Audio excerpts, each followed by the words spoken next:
Caitlin Clark is the name of the day to use. But there's a broader issue here. Reminder that no matter how far we believe that we have advanced as a society, there's still such a long way to go, because in the end, if you're white, you're bright, you're right, and as a result, the shine comes your way in the eyes of a lot of people in America. Very uncomfortable to touch on, but just factually correct. You have somebody that's a presidential candidate. What is his claim to fame? Make America great again. What have people interpreted that to mean? Make America white again. So they called President Trump a racist.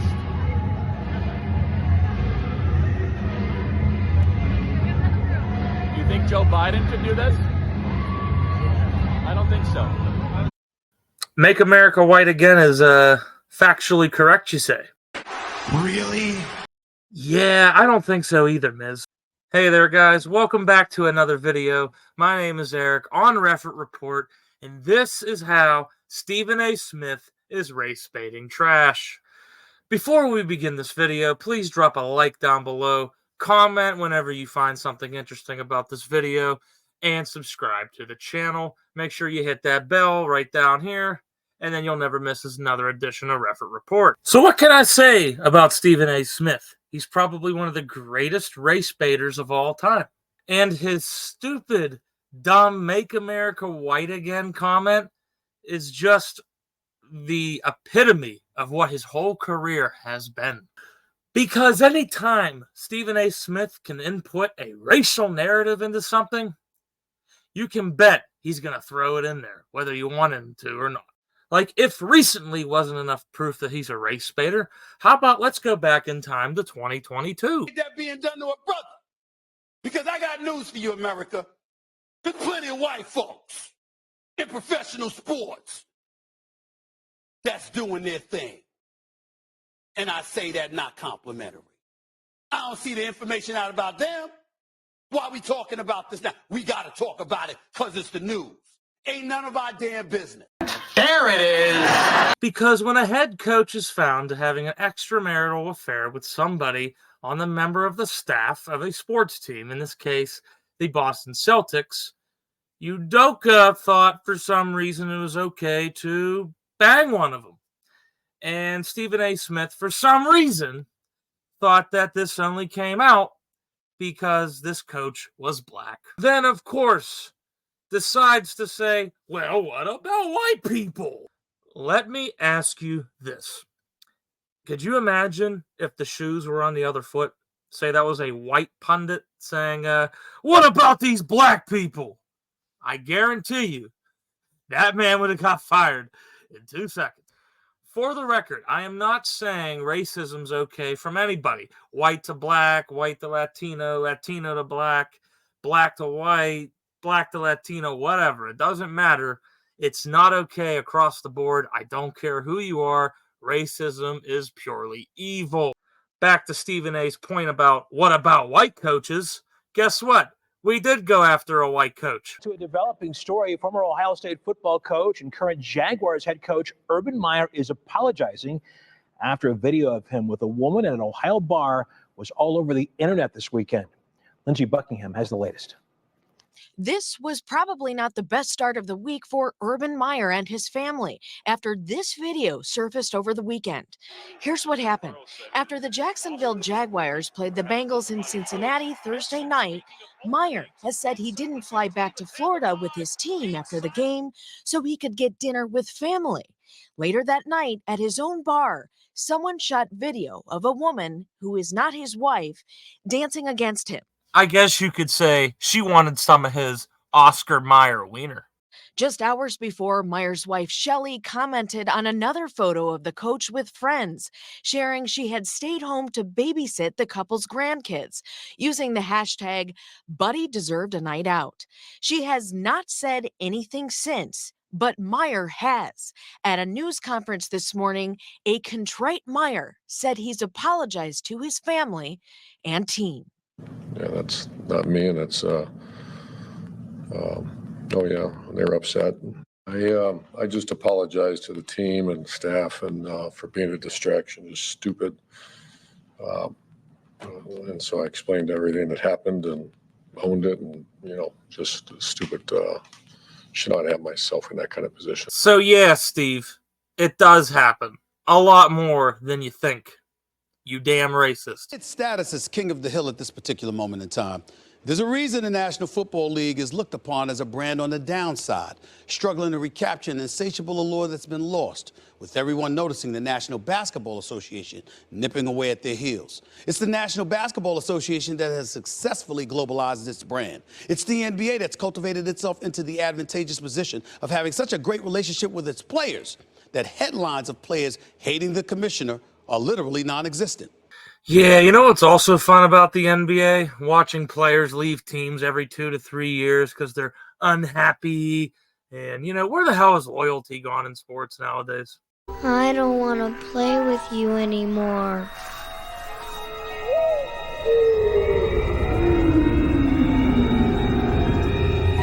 Guess what else? The NBA is also the league that actually has a black man as a majority owner in its sport, as opposed to the NFL, who evidently was so flummoxed at the notion of having an African-American join its good old boys club, they invited someone from Pakistan instead. Because I'm sure the NFL owners just gather around the round table like, okay, guys, how are we going to keep the black man out of ownership this time? Say, what about a Latino owner? Well, I don't think that's a really good idea.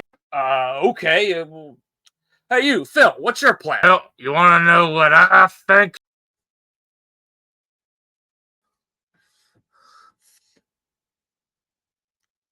I say we get that Middle Eastern fella. That's a good neutral right now. Phil, I think that's a great idea. We should definitely roll with that. And that is exactly how Stephen A. Smith thinks an NFL boardroom meeting goes. It's like he's got these things going on upstairs in his brain compartment that aren't working properly. He's got these fucking psychological shit going on, and you better fucking watch himself. No knock whatsoever against Shad Khan of the Jacksonville Jaguars, who's been in America since he was 16 years old. But perhaps it would behoove the NFL to break down the types of walls and barriers that has been in existence throughout American history. Ah, yes. These imaginative, invisible barriers that the left and people make up for their struggles in life. The ones that tell you that's systemically racist, but can't seem to point to what law that points to it being systemically racist. What possible excuse can the NFL have, honestly, for being devoid of a black owner in this day and age? What's the matter? Can't find anybody?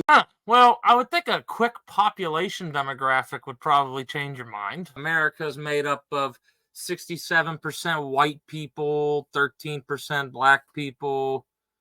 Then when you really get down to it, it's like 8% Latino, I think, 9%, somewhere around there. Then when you get to Asian, it's like below 5. So that's probably why it's all white owners, if I had to assume. What's the matter? Can't find anybody with enough money? Oprah has money.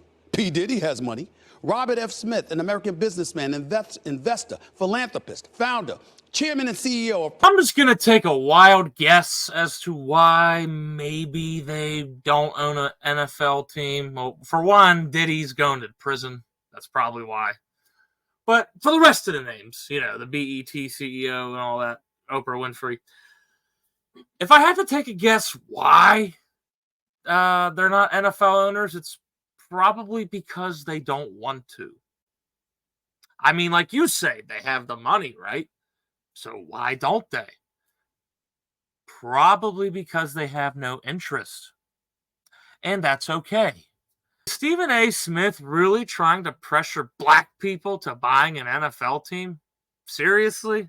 Black men, black women, all with billions. Yet the NFL wants to integrate its ownership group with someone from Pakistan. Does anybody see a problem with this? You should. Especially right now with the Carolina Panthers on the market, looking for a successor to now severely blemished owner Jerry Richardson. I'm fully aware that respective teams are the ones who choose whom to sell ownership to, while the league just steps in once the approval process comes in the fold. But don't tell me the NFL can't intervene and ensure some American diversity in all of this. This is the United States of America, after all. Okay. So with that logic, you said American. And I like that word, Stephen A.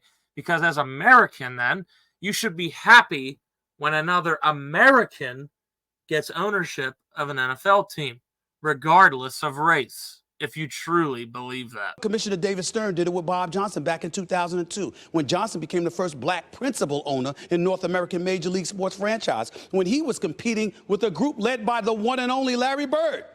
He did it again with Michael Jordan, making him the first former NBA player to capture majority ownership. Now it's the NFL's turn. Unless, of course, you want more Colin Kaepernick. He said, unless we want more Colin Kaepernicks. There it is. Might I add, and thanks to my good buddy Blake for this information, he got Max Kellerman fired because Max Kellerman is more based than Stephen A. Smith. Take it away, Max. Meanwhile, breaking news, Sacramento Kings new big man Zach Randolph was arrested and charged with marijuana possession with intent to sell by the Los Angeles County Sheriff's Department on Wednesday night, according to police reports. Stephen A., talk to me. Why would he? I'm shocked. Why would he sell weed? I'm a fan of Zach Randolph. I'm shocked at the stupidity in the NBA. Of him finding himself in this situation. Shut up. Weed is legal. About the weed just yet. I love how he says that. The weed. Well over 100. Every time he says weed. The weed. Very, very difficult to believe that he was intending to sell. But in the end, it's inexcusable that he found himself in this position. Anyone would have Zach Randolph, let me go out on a limb here. Zach Randolph wasn't intending to sell weed. Okay, the profit margins wouldn't be enough for it to be worth his time, considering what he makes. Niggas be broke selling weed. I know some broke ass niggas who sell weed. It's like, why do you even bother? Like, go up to crack or something. Like, what she said is right. Oh my God. Nothing to do with anything. That's because they can say that the intent was there based on the amount he bought, which should be nobody's business. Period. But especially in LA where it's legal. You focus on the fact that the athlete was stupid because they it's know what they were jeopardizing and they did it anyway. And I focus on the fact that the drug laws, particularly as they apply to marijuana, are based on nothing more than lies and propaganda. Yes. That's not good enough. You just signed a 2-year, $24 million deal to go to the Sacramento Kings. You like that? You like that? Yeah, I like that. You like that? You like that? Yeah, I do. Well, I guess a white man being cooler than Stephen A. Smith wasn't on ESPN or Stephen A. Smith's agenda because Stephen A. Smith had him cut off the show and then eventually cut from ESPN. I guess you could say that Stephen A. Smith has black fragility. Stop it. Get some help. And thank you, Blake, for that tidbit of information. I can thank you later, Lauren Bobbitt style. JK, I don't do that stuff. He's got these things going on upstairs in his brain compartment that aren't working properly. He's got these fucking psychological shit going on, and you better fucking watch himself. I tell you. You are probably right. This is Eric at Refer Report. Thank you for joining me and allowing me to show you how Stephen A. Smith is a race-baiting son of a bitch. Please like this video, comment down below what you like, didn't like about it, and subscribe, hit that bell, and share this with your friends because they really need to know. I'll see you next time.